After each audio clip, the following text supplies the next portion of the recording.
Here's a stat that should be on your radar: 84%. That's not a typo. That's the percentage of financial firms who just said tokenization is now a strategic priority, not a side project, not a maybe, a priority, right up there with don't get hacked and keep the servers on. Wall Street stopped asking if crypto rails matter. Now they're fighting over who builds them first. First, the plumbing. Boring word, billion-dollar business. Tradable is about to move $1 billion of private credit onto Stellar. That's not a test. That's a moving truck full of real debt going on-chain. And get this, MoneyGram. Yes, the wire transfer company your grandma used is now a Tier 1 validator on Stellar. They're not just using the network, they're running it. Meanwhile, Chainlink's CCIP is quietly securing Aave, the app, and the protocol, making sure billions in cross-chain messages don't turn into cross-chain disasters. Next, stablecoins. If tokenization is the strategy, stablecoins are the delivery truck. Visa just dropped the Visa stablecoin platform, letting banks and fintechs mint and move stablecoins inside Visa's own environment. And in the same breath, Visa is rolling out stablecoin access to 200 million merchants. 200 million. Plasma One fired back with a stablecoin card that pays you in XPL rewards, because why should airline points have all the fun? And in the background, Stripe and Swift are in a straight-up race to control the next era of global payments. No finish line, just two giants sprinting.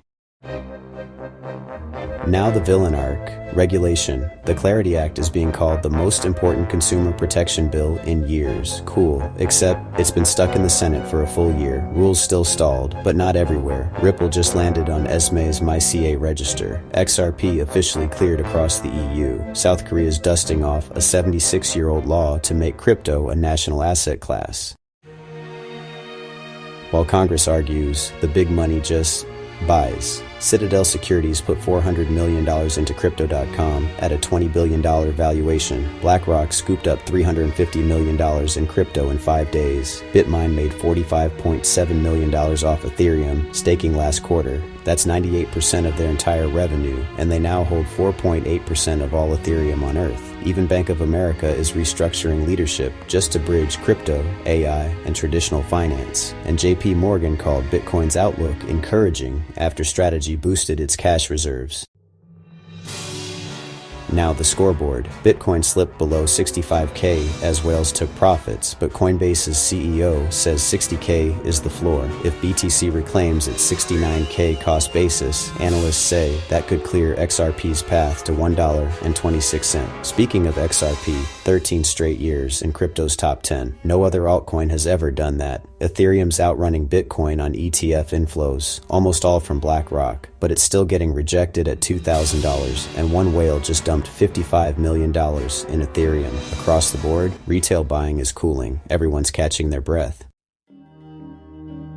Rapid fire round. FTX is paying back $900 million to creditors. Wave 5, still cleaning up years later. Cardano's activating $1.6 trillion in idle Bitcoin through a new protocol and decentralizing its dev process at the same time. Markets rewarding it with a pump. RippleX executive says XRP is 15 times more efficient than stablecoin pairs. Spicy claim, aimed right at the stablecoin crowd. And Robinhood Chain trying to flip Solana? The math says, not close. Even gold got a mention. Bank of America says buy the dip.